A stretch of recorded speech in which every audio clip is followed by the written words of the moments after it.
Have you ever walked out of a conversation feeling drained, but you couldn't explain why? No argument, no shouting match, just a strange heaviness, like your confidence was quietly sucked out of you. They don't wear signs, they often smile. Sometimes they're your colleagues, your friends, even your family. We're talking about psychological warfare, slow erosion of your sense of self.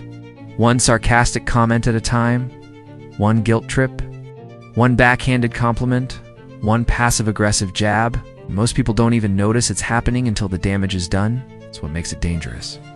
But behind the charm, behind the social mask, something corrosive, bruise, envy, manipulation, control. Okay, and you're in the crossfire, whether you realize it or not.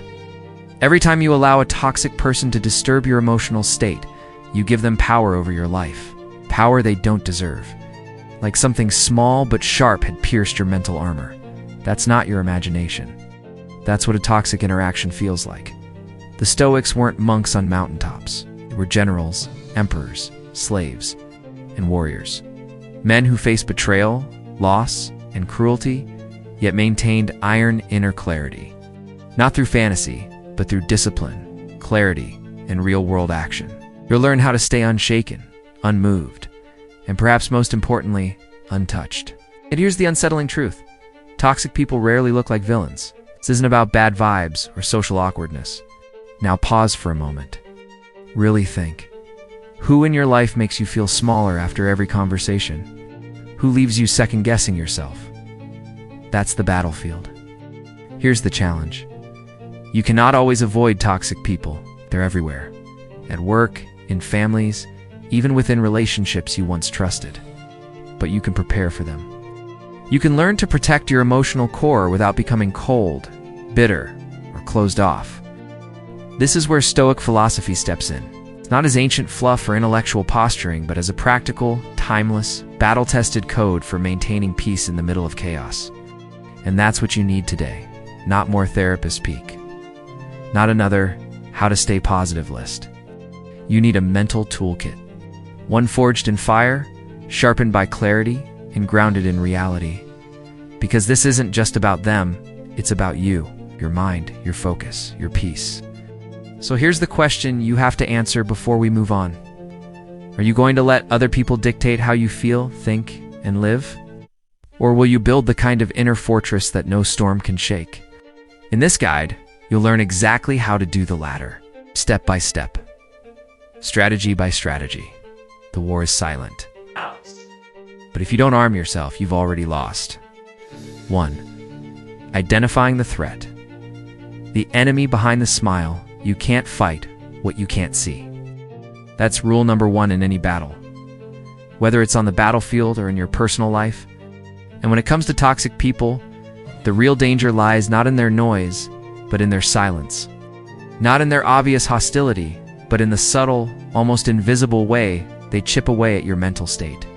That's why the very first step in reclaiming your peace is brutal self-honesty. Who or what is slowly poisoning you? Most people miss this. They confuse discomfort with drama. They expect toxicity to come wearing a villain's cape. But in reality, it's often wrapped in kindness, cloaked in charm, disguised as concern. That's what makes it so dangerous. The threat is not loud. The threat is calculated. Let's get clear. A toxic person is someone whose consistent behavior disturbs your clarity, self-respect, and emotional equilibrium. They don't have to scream. They don't have to insult you. Sometimes they just exist like a slow, corrosive gas in your mental space, silent but suffocating. Now ask yourself, after spending time with certain people, do you feel more grounded or more insecure? Do you walk away feeling energized or depleted? So those reactions aren't in your head. They're your nervous system warning you. It's time you listened. It's the patterns you can't ignore. Toxicity isn't random. It follows patterns. Consistent behaviors that slowly erode your emotional boundaries. Spotting those patterns isn't paranoia, it's survival. Here are a few of the most dangerous ones. Subtle undermining. They don't tell you you're stupid. They just joke about your ideas not being realistic. They don't say you're a failure. They just hint that maybe this path isn't for you. Over time, these seeds grow into self-doubt. Emotional hijacking. They make their problems your responsibility. If they're upset, it must be your fault. If they're angry, you must have triggered them. If they're disappointed, you should have done better. They turn every emotion into a tool for control. Energy siphoning. You feel tired after talking to them. Not because you argued, not because anything dramatic happened, just tired. Like you've been squeezed emotionally and handed back to the world drained. Chronic criticism wrapped in concern. I'm just being honest. I just want what's best for you. These are red flags. Honesty without empathy is cruelty. Concern without boundaries is manipulation. This isn't about judging others. This is about protecting your mind. Why we miss the threat here is a painful truth. You often don't recognize the toxic person because your nervous system is used to them, especially if you grew up around similar patterns.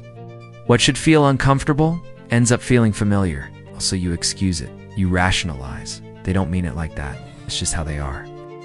But each time you make that excuse, you train your brain to accept disrespect as normal.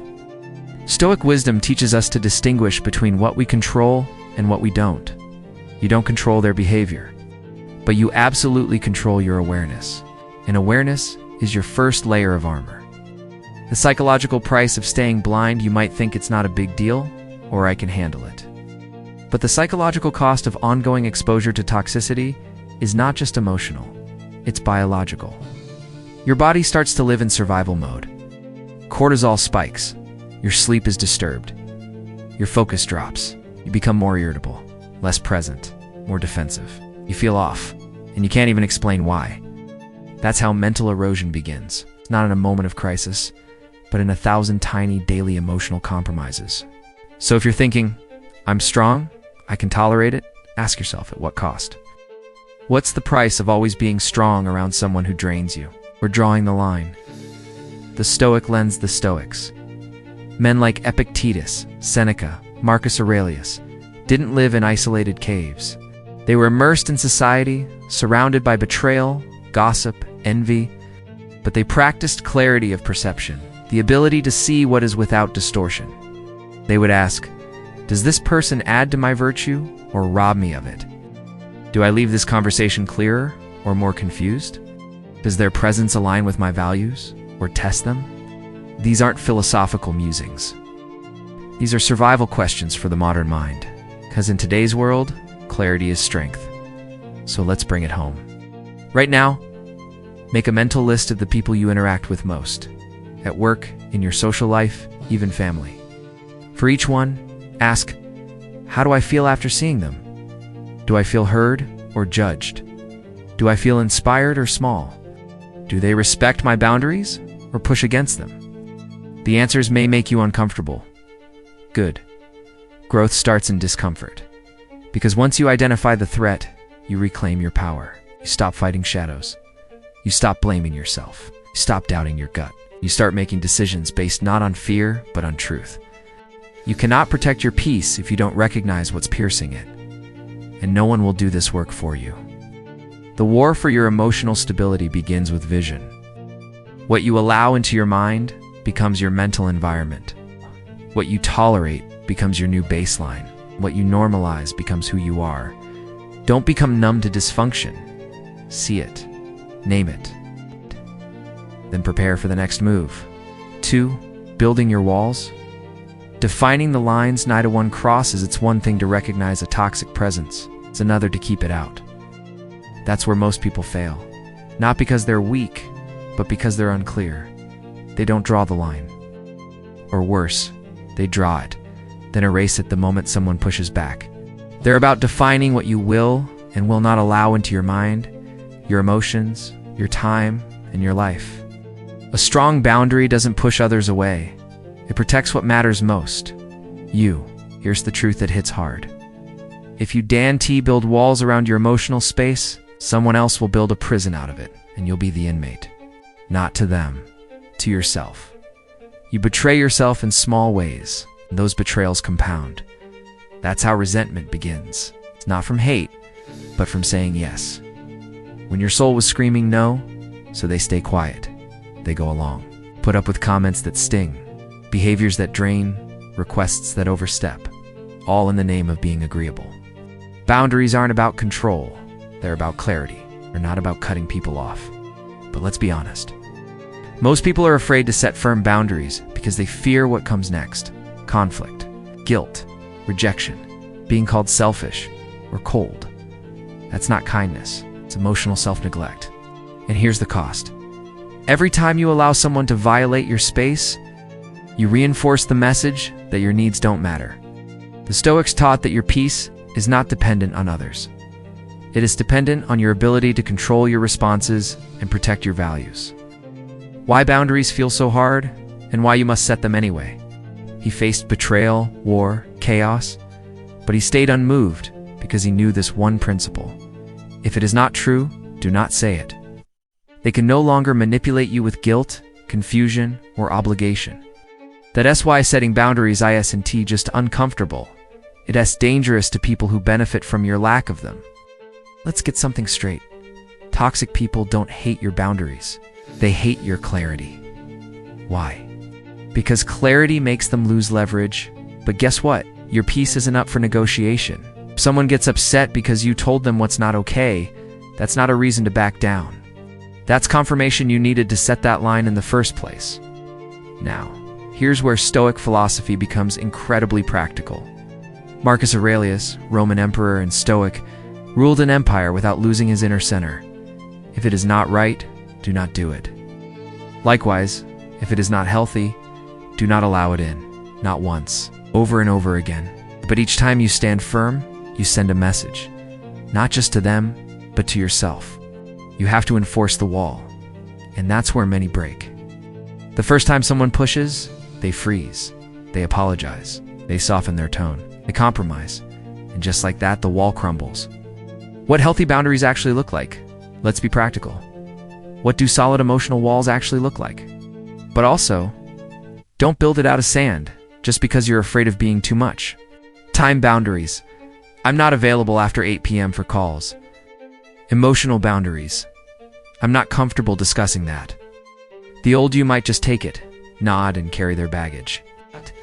But the new you, the Stoic you say it simply means you care about yourself enough to protect your well-being. Mental boundaries. I disagree, but I'm not going to argue about it. Energy boundaries. I can't take this on right now. Respect boundaries. Please don't raise your voice with me again. You're not trying to be who you used to be. You're trying to become who you're meant to be. You teach them how to treat you by what you allow. Keep it clear. Hold the line. If you keep the gate open, don't complain when they walk in muddy. Do these sound cold, rigid, selfish? Like water that knows where to flow and where to stop. Only to the people who've gotten used to taking advantage of your silence. To everyone else, they sound like self-respect. Now here's the challenge. Saying it once isn't enough. A wall only works when it holds under pressure. And yes, some people will test it. My peace matters more than your approval. It's power. Your wall shouldn't be made of stone, but it can't be made of sand. A boundary doesn't have to be aggressive. Doesn't mean you stop caring about people. So don't turn your wall into a fortress that shuts the world out. That's fear in disguise. Your boundaries should be clear, firm, but fair. Here's an example. Let's say a friend constantly dumps their emotional drama on you. It's exhausting. Hey, I care about you, but I can't be your emotional dumping ground every day. Let's talk when things settle a bit. Does that mean? No. That's adult communication with self-respect. And yes, they might react badly. They might call you distant, selfish, not like you used to be. That's fine. Final word. Respect is taught by action. You can't beg people to respect your boundaries. You don't have to fight everyone. You don't have to explain yourself 100 times. You simply set the wall. And you watch your life and your peace transform. Because once you protect your space, something incredible happens. You stop surviving relationships and start choosing them. 3. Become boring to the toxic. The power of emotional invisibility. There's a twisted truth most people never realize. Toxic people thrive on your reaction. They feed on your emotional engagement like leeches on blood. They poke, prod, bait, and push. Not always to win, but simply to see if they can make you feel. Anger, guilt, shame, frustration. It doesn't matter. Any reaction fuels them. So what happens when you become emotionally boring? You starve them.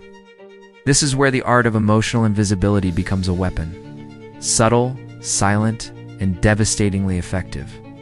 It's not about being passive. It's not about being fake. It's about becoming so unreactive, so steady, that you cease to be a source of emotional nourishment for toxic minds. Let's break this down. Why toxic people need your attention like oxygen? Every toxic person, at their core, is insecure. They may seem loud, confident, or dominant, but underneath that performance is fear. The fear of being irrelevant, unseen, powerless. That's why they stir drama. It's not because they enjoy chaos. It's because chaos keeps them at the center. They can provoke you, even in small ways they win. Because for a brief moment, they control your attention. And attention in the toxic mind equals importance. Let that sink in. Every time you react to their nonsense, you reward their behavior. Now think, are you reinforcing the very thing you want to escape? Emotional reactivity. The silent addiction, here's the uncomfortable part. You might be addicted to the reaction too. Not because you enjoy it, but because you've been conditioned to respond. From childhood, maybe you were taught to defend yourself, to always explain, to always clear things up. So when someone criticizes you unfairly or tries to manipulate you, you snap back, you argue, you clarify. But in doing so, you enter their world, their rules, their emotional mess. You give them power by participating. The antidote: stop playing the game. Enter the gray rock method, disarming with stillness. There is a method that has become increasingly popular among therapists and psychologists. The gray rock method. The idea is simple but profound. Be as interesting as a gray rock.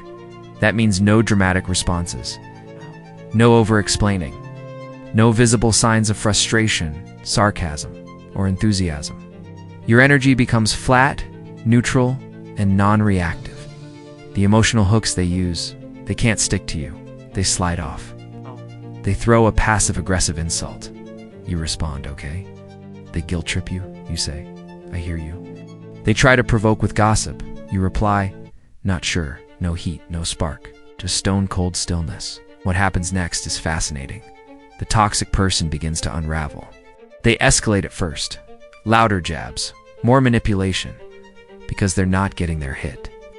But eventually, they move on. Because like any predator, when the prey stops reacting, they lose interest. But isn't that fake?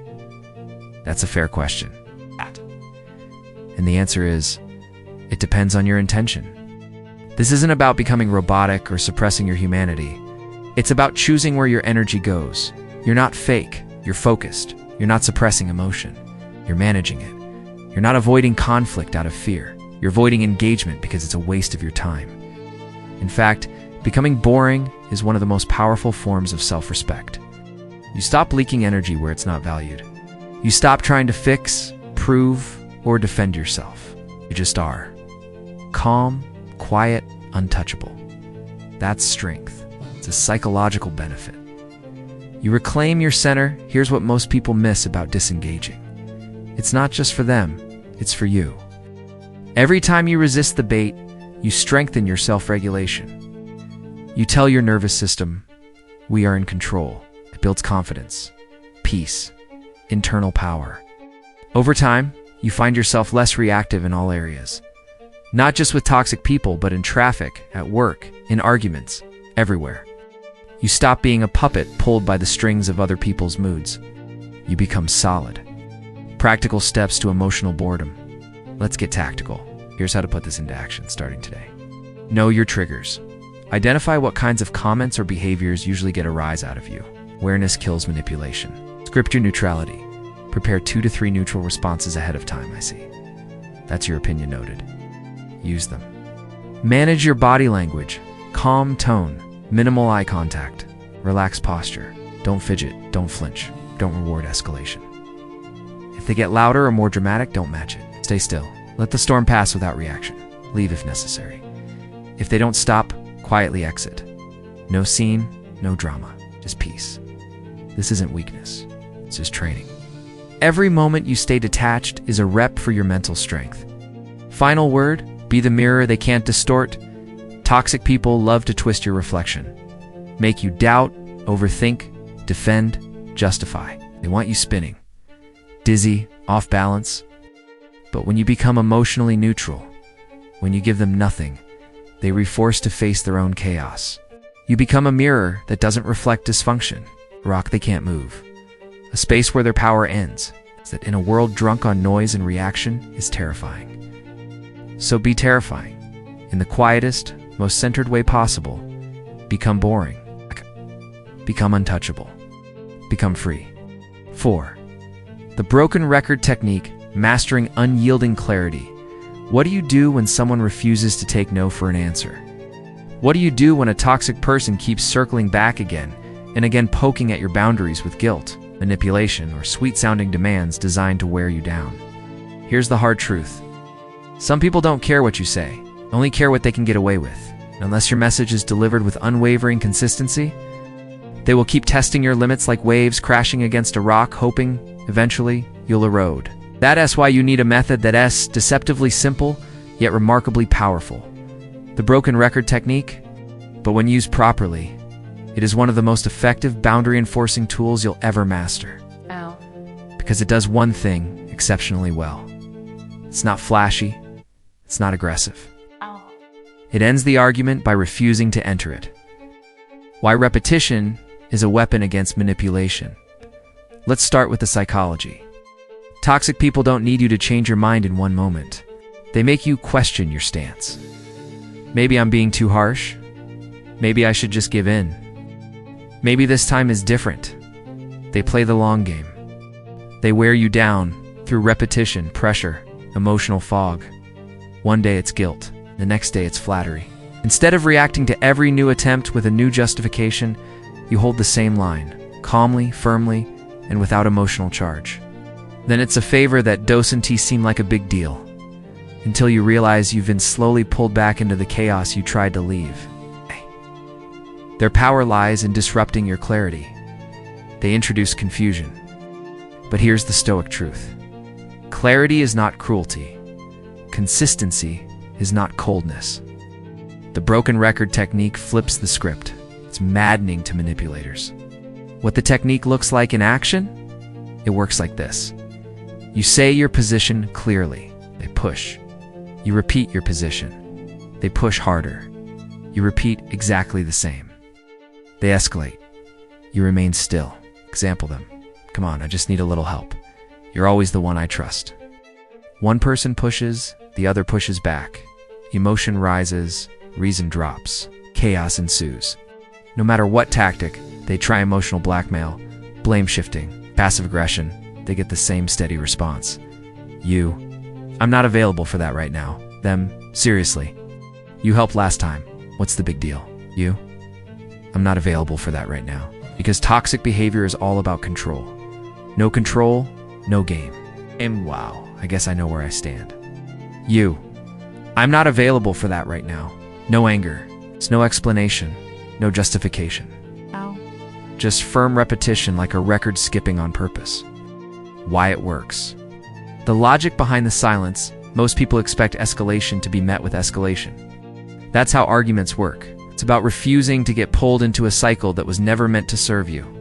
But with the broken record, the toxic person finds themselves in a feedback loop of stillness. This throws them off. Because what they're used to is access. Access to your energy, your explanations, your emotional labor. To make the other person feel okay about your decision, that's your old conditioning kicking in. The need to be liked, to avoid discomfort, to keep the peace. You cut that access off. And slowly, they realize something they hate to admit. They can't move you.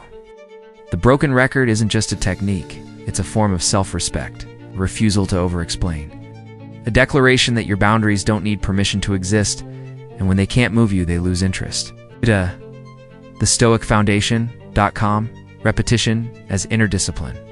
This is about holding the line when you've already decided what's right for you.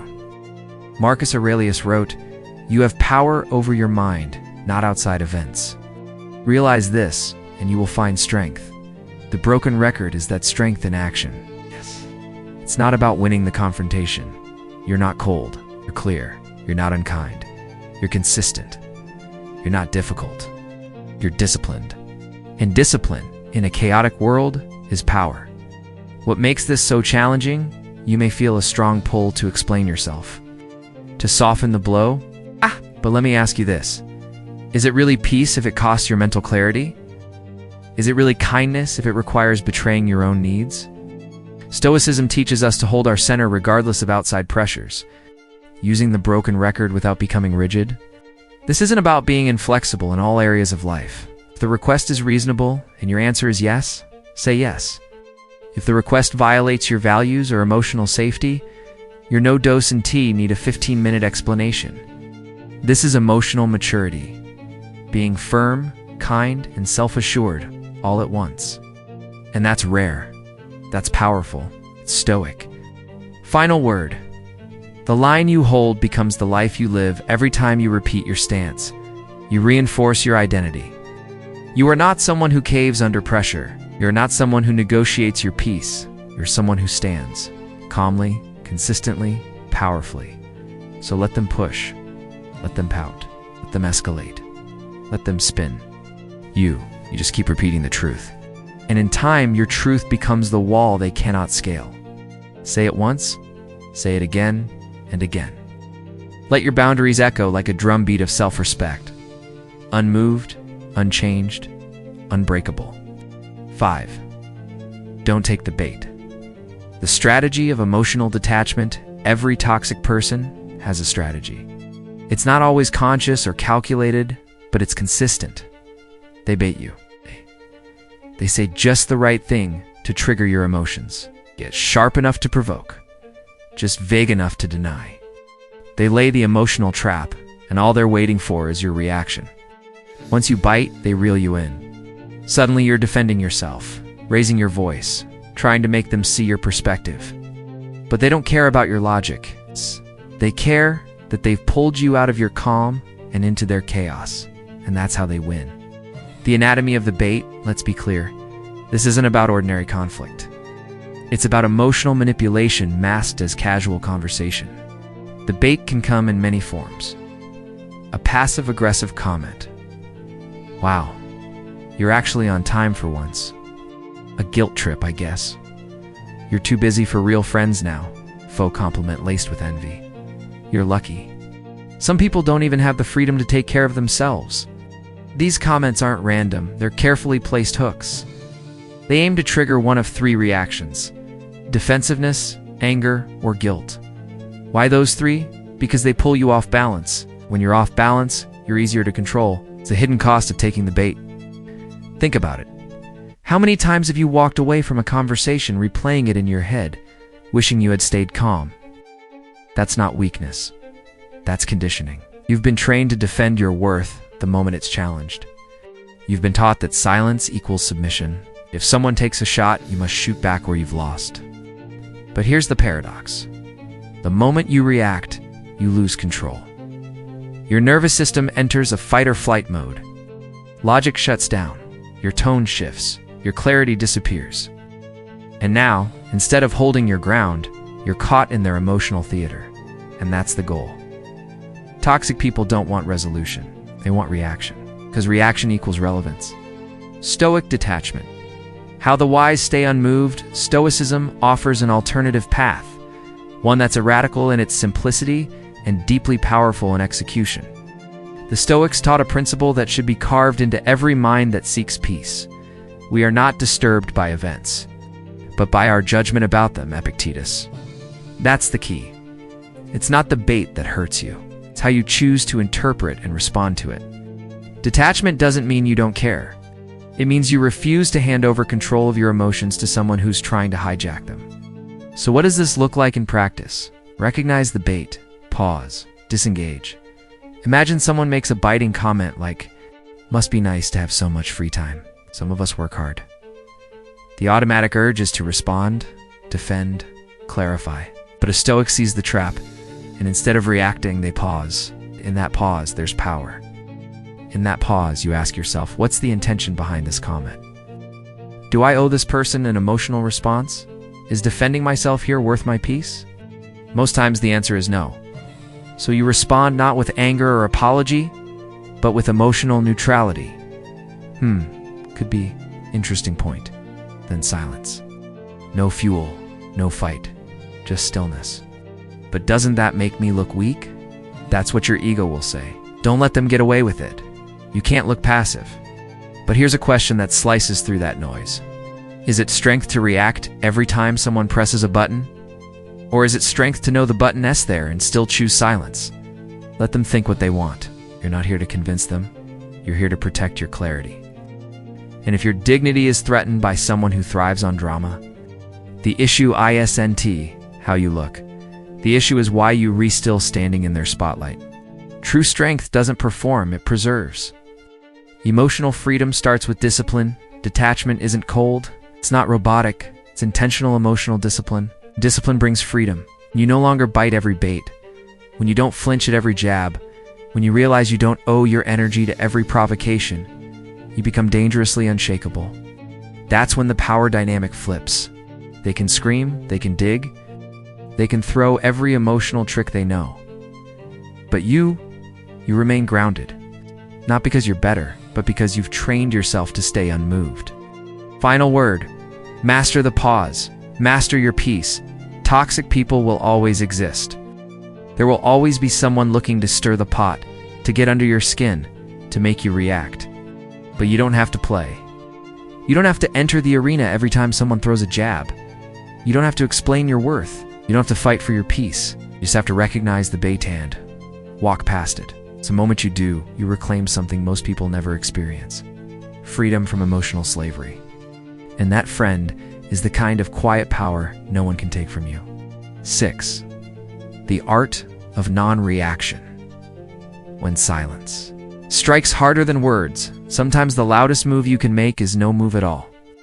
In a world where everyone is quick to clap back, defend, argue, explain, and perform, not reacting feels almost unnatural. It feels weak, passive, even wrong. But that's a mistake. Because in many situations, non-reaction is not weakness. It is strategy. It is power held, not power lost. The art of non-reaction is not about being numb. It's about being deliberately still. It's the inner discipline to remain calm while the world around you tries to provoke, trigger, or destabilize you. And in the hands of someone who has trained their emotional self-control, non-reaction becomes a form of psychological dominance that's impossible to manipulate. Why we're addicted to reacting? Let's face it, reaction is natural. It's instinctual. It's our survival system responding to perceived threat. When someone insults you, your brain screams, defend. When someone questions your worth, your ego shouts, prove them wrong. They didn't care what kind of attention they get, as long as they get a piece of you. And every time you respond emotionally, you give them control of the narrative.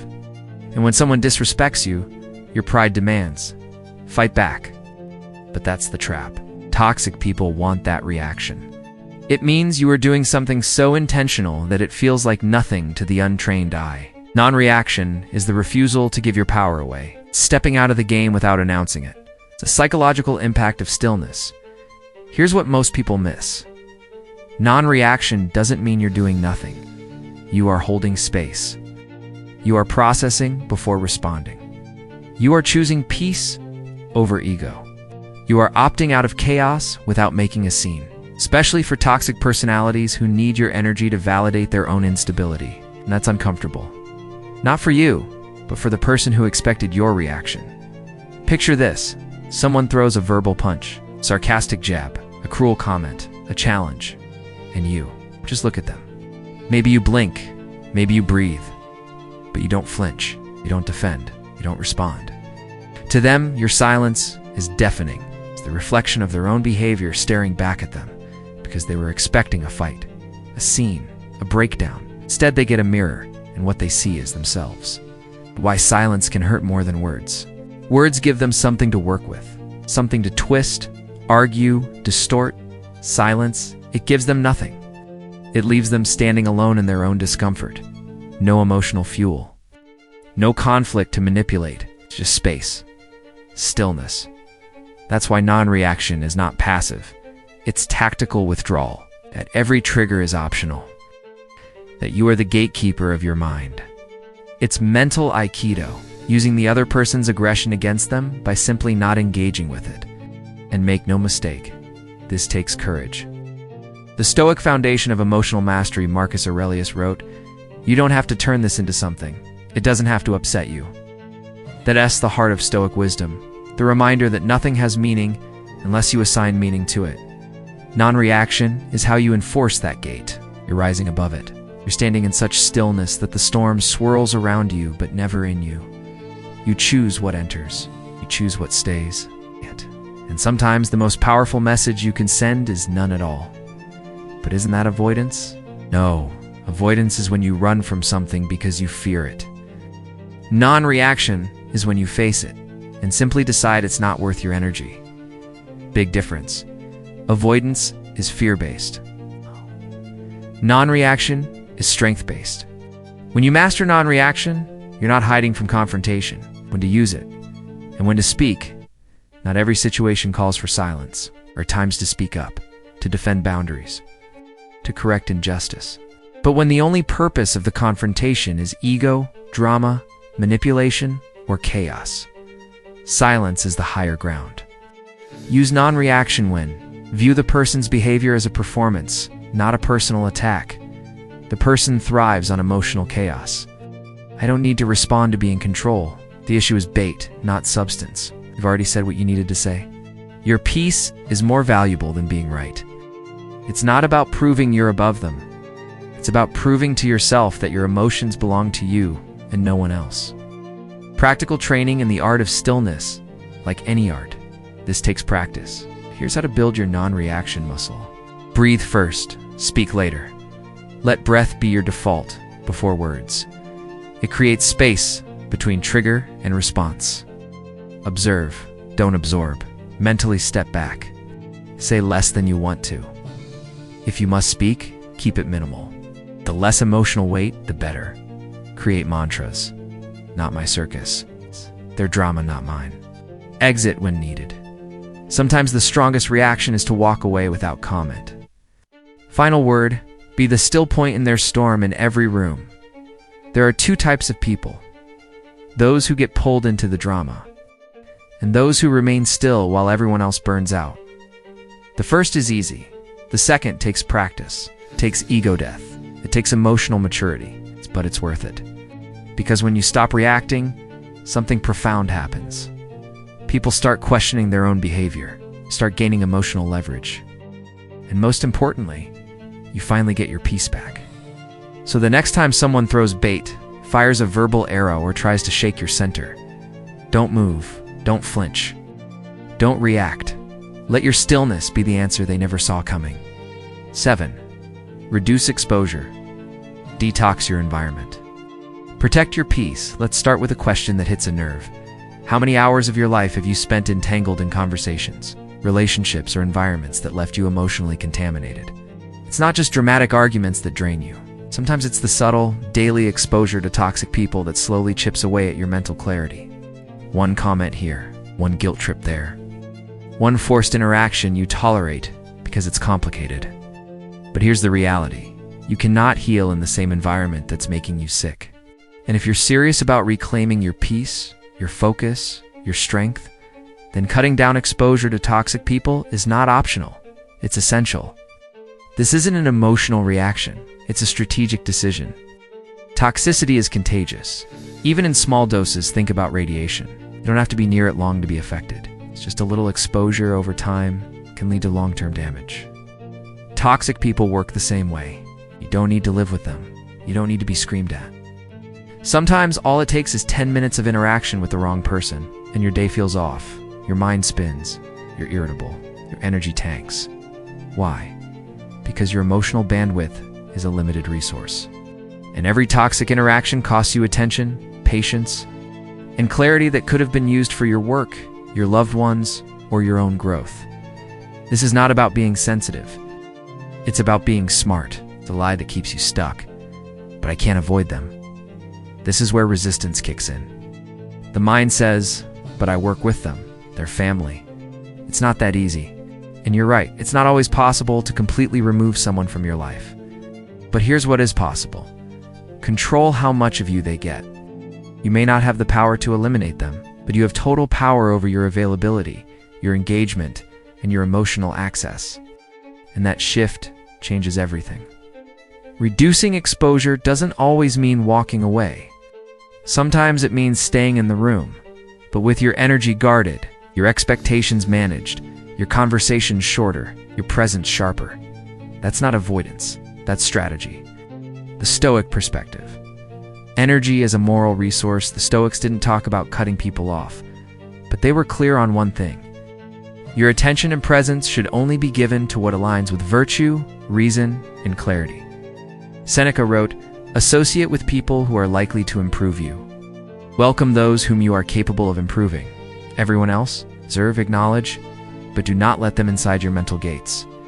Why? Because every moment you spend in unworthy company is a moment stolen from your highest self. How to reduce exposure without creating war? Many people avoid boundaries because they fear drama. But the art of reducing exposure isn't about confrontation, it's about redirection. Here's how to do it with calm control. Delay your response. You don't have to answer every message right away. Time is a filter, and the more space you give, the more clarity you gain, and the less reactive they become. Decline with grace. "I'm not available. I've got something else going on. Maybe another time." Keep it short. No justification. No guilt. Limit the medium. If texting triggers emotional manipulation, move the interaction to email. If calls drain you, stick to occasional updates. Control the how, even if you can't eliminate the who. Shorten the interaction. You don't need to stay on the phone for 45 minutes. You don't need to have lunch every week. 5-minute check-in can be more than enough. Control your internal space. Even if you must see them, you don't have to let them inside your mental world. Let their words pass. Let their mood stay with them. You do not have to absorb anything. But what if they notice? They will. And that's okay. People who benefited from your over-availability will interpret boundaries as disrespect. That's not your problem. Your responsibility is not to keep everyone comfortable. It's to keep yourself centered. If they confront you, respond with calm truth. "I've just been focusing more on myself lately, prioritizing my energy." That's it. No guilt. No argument. You're allowed to protect your space. Emotional proximity is a choice. Use it wisely. We often think close means physical distance, but the most dangerous closeness is emotional. Who gets to influence your mood? Who gets access to your focus? Who can throw off your entire day with one message? The answer to those questions determines the quality of your life. And if someone continues to hurt you, confuse you, or disrespect you, why are they still that close? This isn't about cutting people off out of spite. It's about preserving the clarity you need to show up as your best self. Final word: distance is a form of self-respect. Reducing interaction isn't petty. It's powerful. It's not ghosting. It's growing. You don't need to announce it. You don't need to explain it. You just need to protect the energy it took you years to reclaim. So if someone's presence feels like poison, don't wait for it to kill your spirit. Step back, breathe deeper, and walk quietly, firmly, toward your peace. 8. Build your inner circle. Choose allies, not audiences. Here's a sobering thought. You are not strong because you stand alone. You are strong because you know who to stand with. In a world that glamorizes solo strength, the lone wolf, silent warrior, we forget that even the fiercest fighter needs a shield wall, a phalanx, a tribe. And when you're dealing with toxic environments, mental fatigue, or emotional warfare, your survival might depend on who's standing beside you, not just how resilient you are inside. So let's be clear. You must stop entertaining crowds and start building your circle of warriors.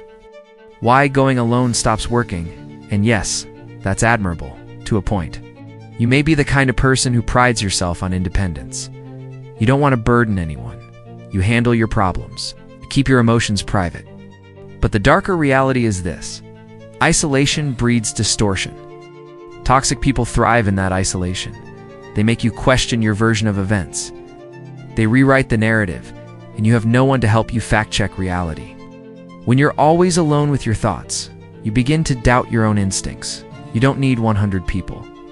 You need 3, who speak truth, not flattery, who give feedback, not guilt. 3 people who know your values, who remind you who you are when the world tries to twist it. What the Stoics understood about companionship Despite their image as lone philosophers, the Stoics were community-focused thinkers. Epictetus taught students how to live well, not just think well. Seneca mentored others. Marcus Aurelius reflected constantly on the virtues of those around him. You choose them based on integrity, alignment, and clarity, because even in the pursuit of solitude and reason, the Stoics knew this truth. Associate with those who make you better. Seneca, not more popular, not more admired. Better. And that kind of association requires discernment. You don't choose allies based on convenience or history. Signs you've found a true ally. How do you know someone belongs in your circle, not just your contact list? They tell you the truth even when it's uncomfortable. They celebrate your growth without jealousy. They challenge your thinking without trying to dominate. They bring calm, not chaos, into your space. They don't need to be entertained to stay close. Not everyone who checks in wants to see you win. Some people like you most when you're wounded, because it makes them feel superior. Most importantly, they don't compete with you. They fortify you. In a battle, you don't need applause. You need someone who has your six when you're too tired to lift your shield. Detoxing your circle. Cutting the wrong ties before you build the right circle. You need to quietly dissolve the wrong one. This part is uncomfortable. It forces you to confront patterns you've tolerated out of loyalty or fear. But the question you must ask is this: does this person help me return to myself?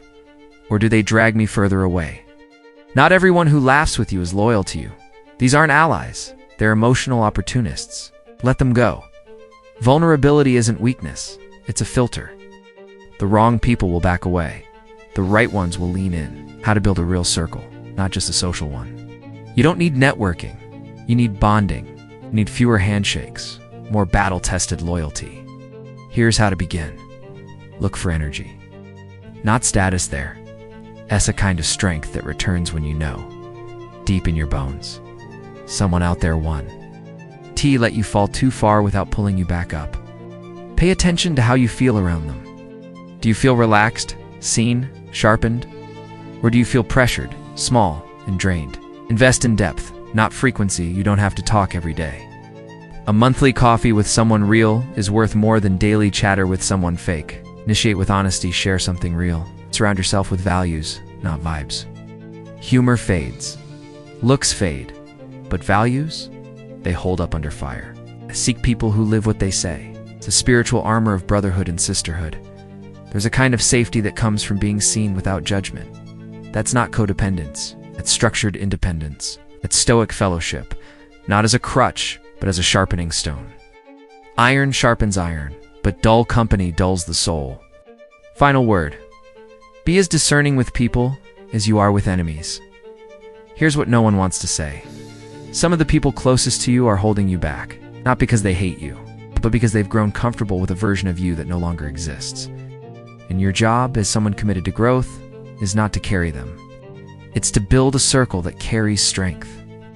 One where truth is currency. One where peace is protected. One where weakness is allowed, but not exploited. So stop trying to win the crowd. Start finding the ones who will guard your back, challenge your blind spots, and walk beside you when the road gets dark. Because in the war for your mind, your energy, and your integrity, no one wins alone. 9. Train yourself like a warrior. Self-care is your shield. Not a luxury, picture this. A warrior steps into battle, tired, unfocused, and emotionally scattered. His armor is dented, his sword is dull, and his stance is weak. Would you expect him to win? Now ask yourself, how many days have you gone into your own daily battles in the same condition? Mentally exhausted, emotionally depleted, physically running on fumes? That's not resilience. That's slow self-destruction. We've been sold a lie that self-care is soft, indulgent, or something you earn after burnout. But the truth is far more brutal. You cannot fight well if you don't take care of your internal arsenal. The warrior's approach to maintenance. A true warrior doesn't only train for the fight. He sharpens his blade before it dulls. He rests before he breaks. He checks his armor before it cracks. This isn't pampering, it's preventative power. If you view self-care through a Stoic lens, it stops being about candles and comfort and starts being about readiness and discipline. You to meditate to feel spiritual. You meditate so your mind doesn't T-fracture when chaos hits. You, Dan, sleep well for fun? You do it so your decisions stay sharp under pressure. You care for yourself like a soldier oils his weapon. Not out of vanity, but out of necessity. What happens when you neglect the machine? Let's get scientific for a moment. When you deprive your body of sleep, nutrition, and emotional rest, you increase cortisol, reduce emotional regulation, impair focus, and erode decision-making. That's not just a bad day. That's becoming easy prey for manipulators, critics, and inner demons. Toxic people love a tired mind. Why? Because when you're drained, you're more agreeable, more passive, more reactive. You say yes when you should say no. You engage when you should stay silent. You collapse when you should stand. So ask yourself, when you break, who benefits? Stoicism and the ethics of self-preservation, the Stoics weren't about excess, but they weren't about self-neglect either. Epictetus taught that the body, while not to be worshipped, must be maintained, because it is the vehicle through which you carry your philosophy. Marcus Aurelius journaled not to vent, but to strengthen his thoughts for leadership. Seneca wrote about moderation not as a punishment, but as a path to clarity. In short, Stoic warriors didn't collapse at the altar of toughness. They preserved their strength with intention. They understood that if your mind is a fortress, your body and habits are the walls. Reframing self-care as a tactical tool, forget the modern fluff. Let's redefine self-care in ways that build endurance. Sleep is your recovery protocol. 6 hours isn't a badge of honor. It's a slow bleed of alertness. Protect your sleep like you'd protect a loaded weapon, because it is. Training is your discipline ritual, not just to look good, but to command your body. Push through resistance and teach your mind to stay when it wants to quit. Stillness is your mental reload. Meditation, reflection, silence. These aren't luxuries. They're ways to pull your focus back from the noise and reload your intention. Boundaries are emotional body armor. Saying no isn't mean, it's maintenance. It's refusing to pour out what you haven't replenished. Nutrition is your fuel protocol. Eat like someone who's preparing for war, not nursing emotional cravings. Food isn't just comfort, it's chemistry. When you neglect yourself, you betray the mission. This is what few will tell you. You can't lead, protect, build, or conquer anything if you're broken on the inside. So many men and women walk around like emotional martyrs, serving everyone, solving everything, until they're drained, bitter, or burned out. That's not noble. It's misaligned. You think you're being strong, but you're just delaying collapse. And when you finally fall, the very people you bled for may not be there to catch you. So stop making exhaustion your trophy. Start making readiness your standard. Train, recover, reload. Repeat. A true warrior knows how to shift gears. He pushes when it's time to push. He rests when the body signals depletion. He reflects after battle to avoid repeating mistakes. He resets with intention, not indulgence. Self-care is not an escape from effort. It's the fuel for it. And if you want to show up with clarity, resilience, and presence for your mission, your people, and your principles, you have to treat yourself like the vessel of strength that you are. Final word. You are the asset, not your work. Not your image. You. If you fall apart, everything around you feels it. Your mindset, your relationships, your decisions, your future. So take care of yourself with the seriousness of a soldier preparing for deployment. Be measured. Be intentional. Be relentless. Because this world isn't slowing down. The pressure isn't easing up. And the toxic forces around you aren't going to suddenly stop knocking. But if you're trained, rested, focused, and fortified, they'll knock on a door that no longer opens. Care for yourself like the warrior you are, because your battle doesn't pause. 10. It's not about you. Detached from the poison that was never yours, there's a moment. Quiet, sharp. When someone's words cut deeper than they should, a sarcastic remark, a passive-aggressive comment, a cold silence. And before you can stop yourself, a thought slips in. Did I do something wrong? This is how toxic people operate. They twist reality just enough to make you question your place in it. They offload their insecurities, shame, and anger onto you, then stand back and let you carry it like it's yours. But here's a truth that can change the way you see everything. It's not about you. It was never about you. And the sooner you truly understand that, the faster you can stop bleeding for wounds that were never meant for you to bear. Toxic behavior is a projection, not a reflection. Let's go straight to the heart of it.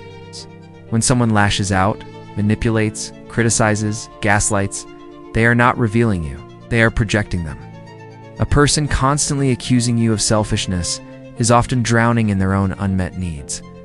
Someone who belittles your dreams is often terrified of their own mediocrity. A person who tries to control you is usually the one who feels utterly powerless inside. They throw their internal chaos at you, hoping it will stick. And if you're not grounded, it does. It's emotional pollution, and you become the landfill. But here's where Stoic philosophy offers steel-like clarity. Other people's emotions are not your responsibility. Their chaos is not your burden. Their judgment is not your truth. The dangerous habit of personalizing everything, why do we take it personally? Because deep down, many of us are wired to seek approval. We mistake external behavior as internal evaluation. We assume that if someone treats us poorly, it must say something about us. But here is the hard logic. How someone treats you says far more about them than it ever will about you. Epictetus put it plainly. When someone provokes you, remember, it is not what they do that disturbs you, but your judgment about it. You are not responsible for how others see you, only for how you see yourself. The psychological warfare of blame and shame. Toxic people don't want resolution. They want relocation of blame.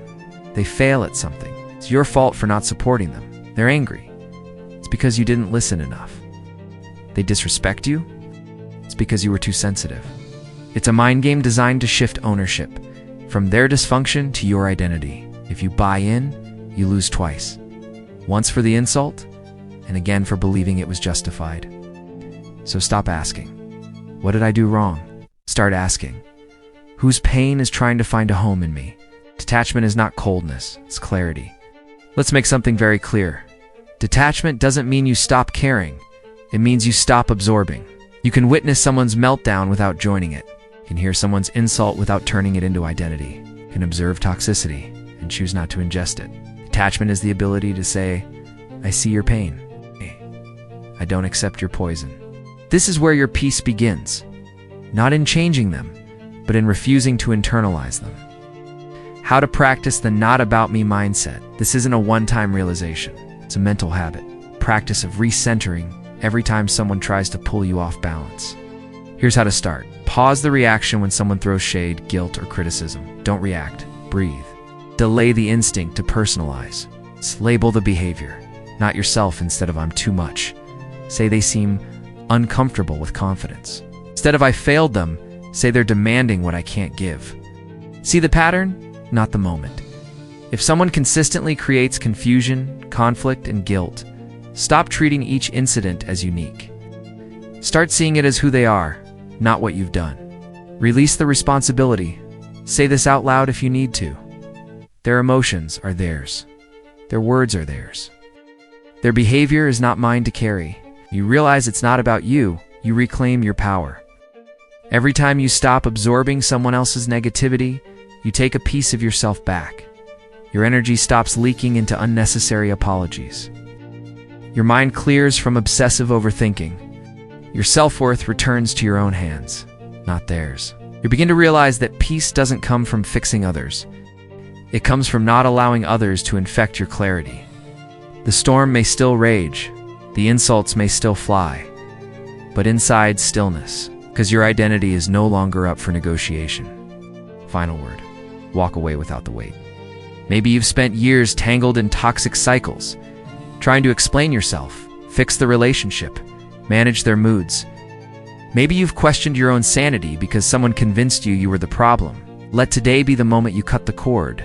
Let it be the moment you whisper to yourself with unshakable certainty, this wasn't about me, it never was. And then walk forward. Lighter, clearer, freer. Not because they've changed, but because you've stopped letting them define who you are. 11. Stop trying to save people who don't want to be saved. There's a brutal truth that most kind-hearted, loyal, emotionally grounded people struggle to accept. Not everyone wants help. Not everyone wants healing. Some people are addicted to their chaos. And the more you try to pull them out, the more they'll pull you under. Let that settle in. Because if you're the kind of person who sees potential in others, who believes everyone deserves a second chance, who tries to be the steady hand in the middle of someone else's storm, then this is going to hurt. But it's necessary. You need to hear this. You cannot save someone who is committed to self-destruction. The illusion of rescue. Toxic people often play the victim, but they're not looking for a savior. They're looking for a host. Someone to pour into them. Someone to fix what they refuse to face. Someone to stay when they spiral. First you feel noble, needed, useful.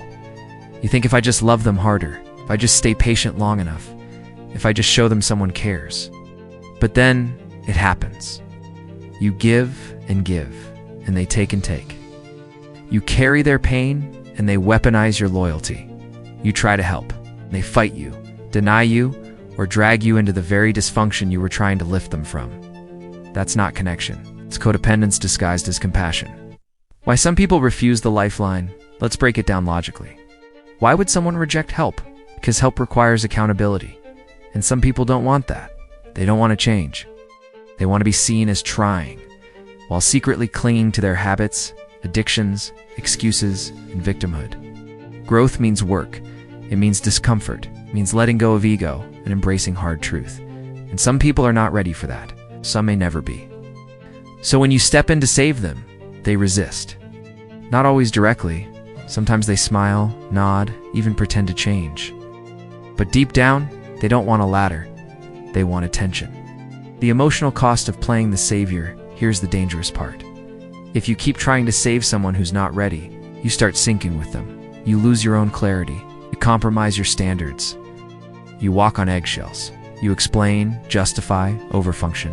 Suddenly, you become the one who's exhausted, confused, and emotionally drained. Start asking the wrong questions. What more can I do? Why won't they see I'm trying? Why do I feel like I'm the problem now?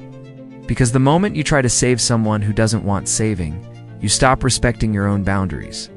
And respect, once lost, is hard to reclaim. Stoicism and the wisdom of release, the Stoics weren't cold. They were clear. They believed in compassion, yes, but not at the cost of reason. Marcus Aurelius wrote, "Waste no more time arguing what a good man should be. Be one that applies here. Instead of trying to force others into the light, focus on embodying it. Be the example. Be the standard. Let others choose freely whether they want to walk alongside you. But don't drag them, don't beg them. Don't bleed to prove your worth to someone drowning in their own denial." How to know it's time to let go? Ask yourself these questions. Have I repeated the same conversation with this person more than 3 times with no real change? Do they take accountability or always shift the blame? They ask for help or expect me to fix things for them? Does helping them make me feel alive or depleted? If you feel like you're constantly doing the work for them, it's time to stop. Not in anger, not in resentment, but in clarity. Let go with peace. With finality. Letting go doesn't make you a bad person. This is what keeps most people stuck. Guilt. You think walking away makes you cold? That good people don't give up? If you really cared, you'd keep fighting? But here's the truth. Letting go isn't giving up on them. It's choosing to no longer give up on yourself. You're not abandoning them. You're just refusing to drown beside them. You're not rejecting them. You're just reclaiming your energy. And if they ever decide to rise, they will. But it won't be because you dragged them. It will be because they chose to climb. Final word. Be the fire, not the fuel. You are not here to save people who won't save themselves. You are not here to carry grown adults who refuse to stand. You are not here to pour life into those who poke holes in your peace. You are here to lead yourself, to protect your light, to set the example. So be the fire. Let your strength, clarity, and peace burn bright, but let others bring their own wood, because the day you stop trying to save those who don't want saving is the day you finally start saving yourself. 12. Know when to walk away. Leaving isn't weakness. It's wisdom. There's a moment in every toxic situation where you're no longer asking, "Can this be fixed?" You're asking, "Why am I still here?" You feel it in your gut. A quiet pulling away, shift from hope to clarity. The understanding that staying longer isn't strength, it's self-betrayal. And that's when you need to make the move most people never do. You walk away, not in anger, not in drama, not to make a point, but because peace is more important than proving anything. The myth of endurance, we glorify endurance. We say things like, don't give up, push through, be loyal no matter what. And yes, persistence has its place, in goals and growth and adversity, but not in dysfunction. There's a dangerous myth that staying is always noble, that walking away means you're weak, afraid, selfish, or heartless. But what if the opposite is true? What if the highest form of strength is knowing when to stop bleeding for something that will never stop cutting you? The psychological toll of staying too long. Here's what happens when you stay past your breaking point. You start doubting your own instincts. You minimize disrespect. You normalize dysfunction. You keep negotiating peace with people who benefit from chaos. You shrink your spirit to fit into a place you've already outgrown. And day by day, your identity starts fading. Not all at once, but quietly, like erosion. Until one day you realize you don't recognize yourself anymore. The cost of not walking away. Let's look at the logic. What does staying in the wrong job, relationship, friendship, or environment actually cost you? Time. The one thing you can never get back. Focus. Because emotional survival leaves no room for vision, confidence. Because repeated toleration becomes silent permission.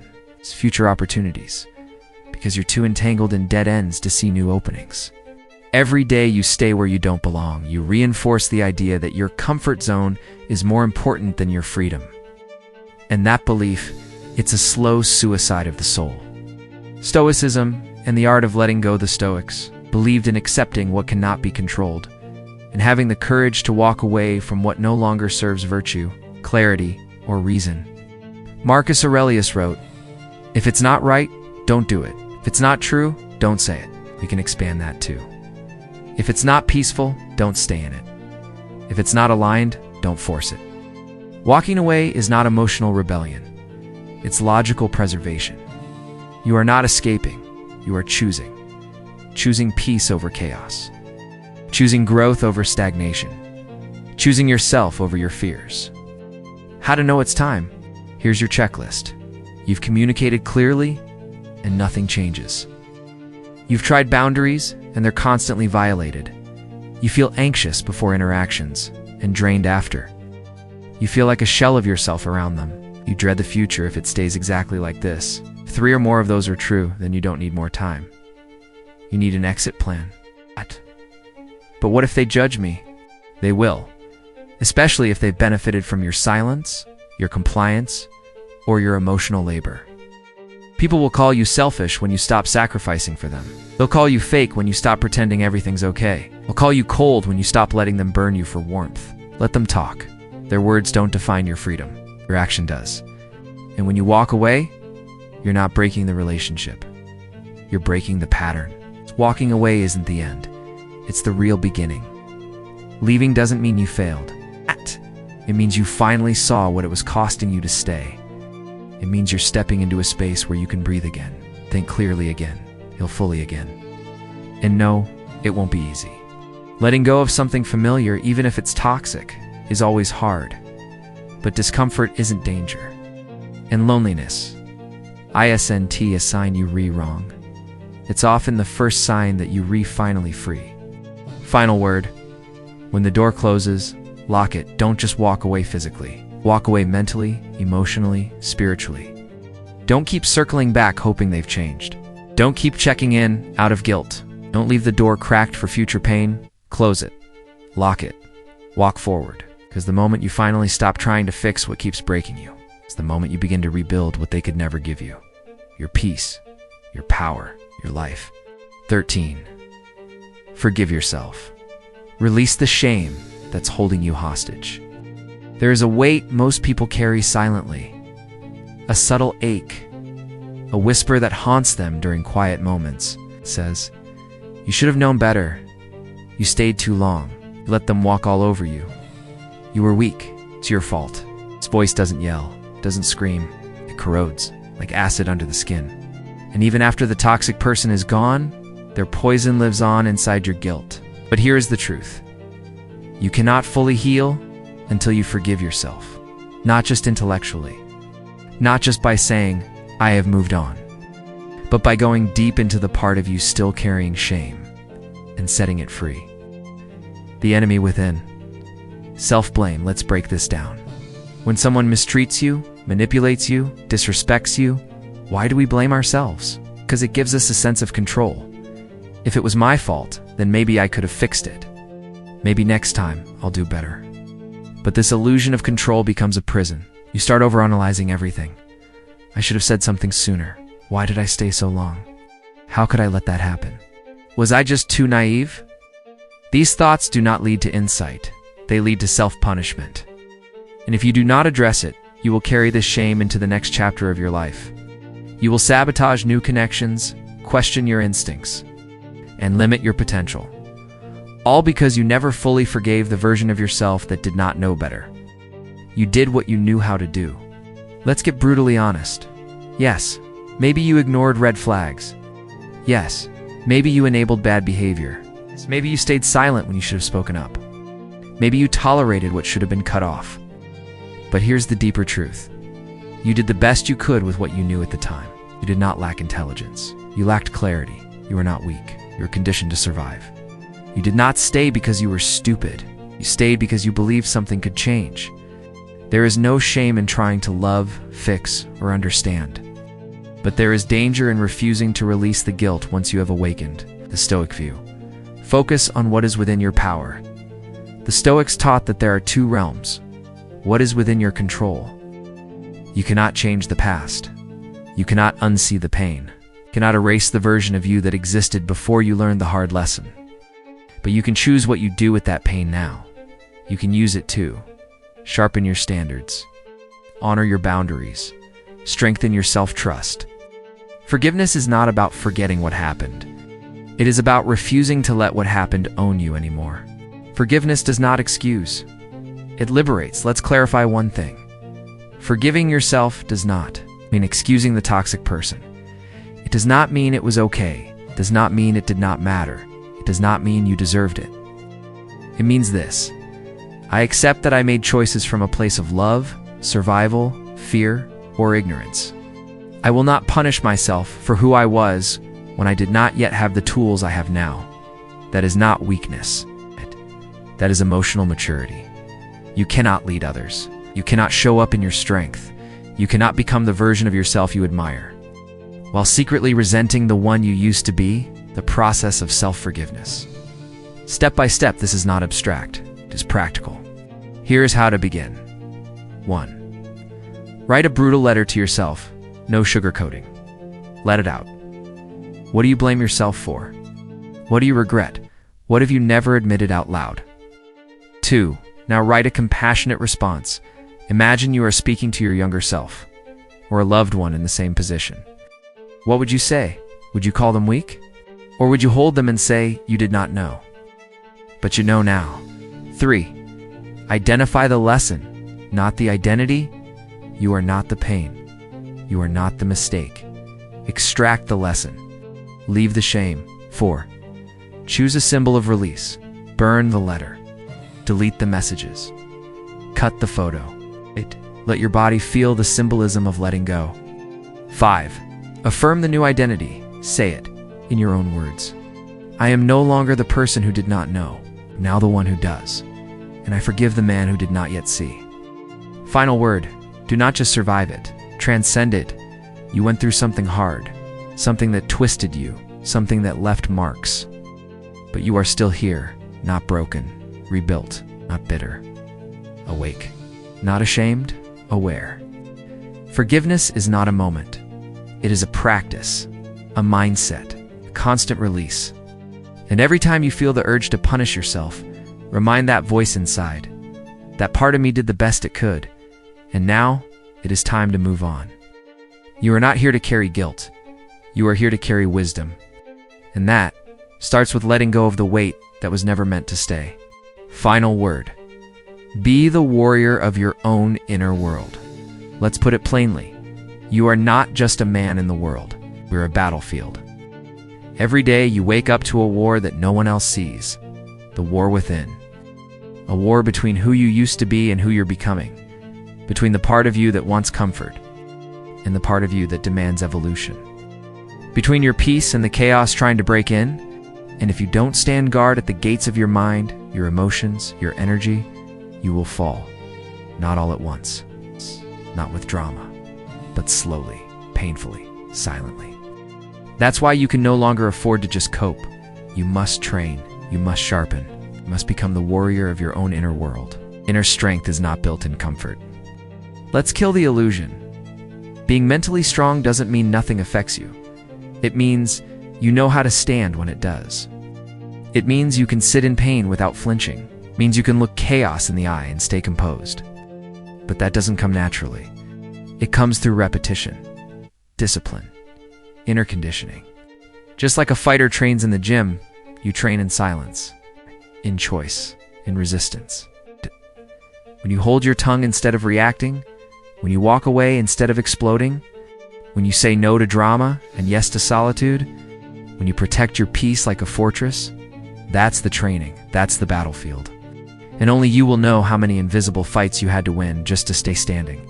The silent victories that define you. No one applauds when you don't answer that toxic text. No one claps when you leave the table instead of arguing. No one sees you meditating at 6 a.m. while the world is asleep. No one will cheer when you say enough and walk away from dysfunction.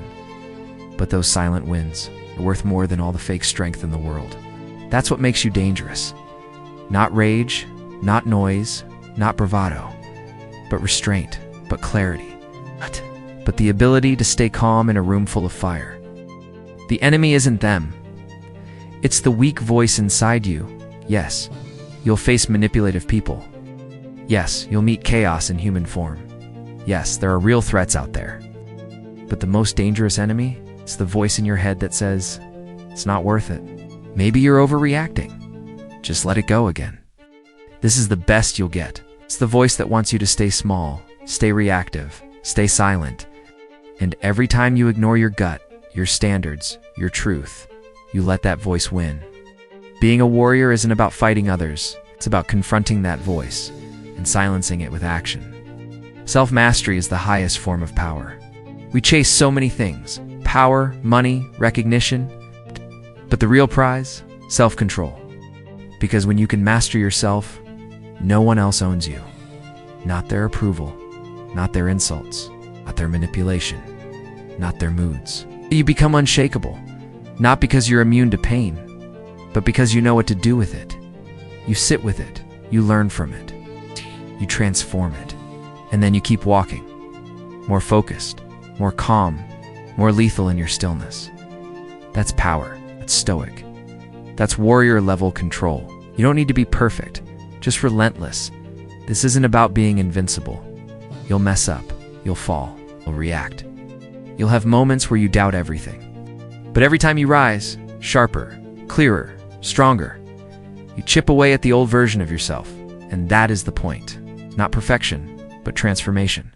Not avoiding mistakes, but learning fast and rising with grit.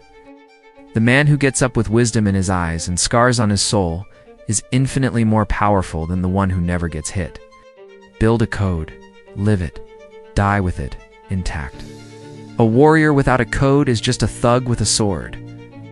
But a man who knows what he stands for and lives it every single day becomes untouchable. So build your code. I don't tolerate chaos in my inner world. I speak truth even when my voice shakes. I don't chase peace. I create it.